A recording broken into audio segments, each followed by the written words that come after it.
Et contre elle. Ma mère m'a regardé, les yeux pleins de larmes et de regrets. Je te promets, plus jamais personne ne te fera de mal. Plus jamais, a-t-elle murmuré. Et moi, je me suis tenue droite, majeure, consciente de ma force. Le mougou ne me définissait plus. La peur ne pouvait plus me contrôler. La honte n'avait plus de place. Pour la première fois, je respirais librement. Pour la première fois, je savais que ma voix comptait. Pour la première fois, je sentais la puissance de la vérité. Même si le passé ne disparaît jamais complètement, la force que j'ai trouvée dans les bras de ma grand-mère, dans la compréhension de ma mère, m'a permis de renaître. Aujourd'hui, je me tiens debout, forte, libre et guérie. Il y a toutes celles qui écoutent, qui pleurent en silence, qui ont peur de parler. Sachez ceci, votre corps vous appartient. Votre voix est sacrée, votre silence n'est jamais obligatoire. Et vous pouvez survivre. Vous pouvez vaincre. Vous pouvez renaître.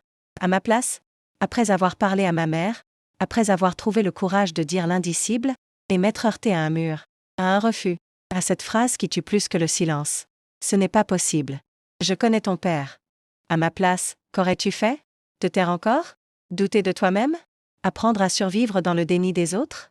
Ou crier, quand ta voix tremble, quand ton cœur supplie qu'on l'écoute une seule fois? Maintenant, mets-toi à la place de ma mère. Tu découvres la vérité, pas une rumeur, pas un doute, la vérité nue, violente. Impossible à ignorer, qu'aurais-tu fait? Continuer à protéger l'image d'un homme. Ou sauver ton enfant, même si ça détruit tout? Aurais-tu eu le courage de dire, je me suis trompé, je n'ai pas voulu voir. Mais maintenant, je choisis mon enfant ou aurais-tu laissé la honte parler à ta place? Et toi, si tu étais ma grand-mère l'instant où tu vois, où tu comprends, où le monde s'arrête. Devant toi, le vilain. À visage découvert. Sans masque et sans excuse possible. Que aurais-tu fait? T'effondrer? Ou te lever, le corps tremblant, le cœur en feu, et dire stop? Aurais-tu frappé le sol de ta voix? Aurais-tu protégé, quitte à devenir la tempête que personne n'attendait? Parce qu'à cet instant, ce n'est plus une question de famille. C'est une question de survie. Et maintenant, la question que personne n'ose poser. Si tu étais mon père, si tes actes diaboliques étaient exposés au grand jour, si tout le monde voyait enfin qui tu es, si ton corps te trahissait, si tes jambes ne te portaient plus, marquées par le poids de la vérité, que aurais-tu fait? Fuir ou te justifier? Accuser le monde entier? Ou t'effondrer, non pas parce que tu as été découvert, mais parce que tu as compris que tu as détruit ce que tu devais protéger? Cette histoire n'est pas là pour juger. Elle est là pour réveiller. Pour que chaque femme qui écoute se demande, et moi, à sa place, qu'est-ce que je ferais?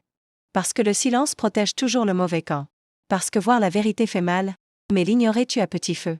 Si ce récit t'a secoué et si ton cœur bat plus fort, si une partie de toi s'est reconnue, alors parle, partage, like et comment et surtout, ne détourne jamais les yeux. Parce que certaines vérités guérissent que lorsqu'on ose enfin les raconter. Shadowbite, votre voix silencieuse.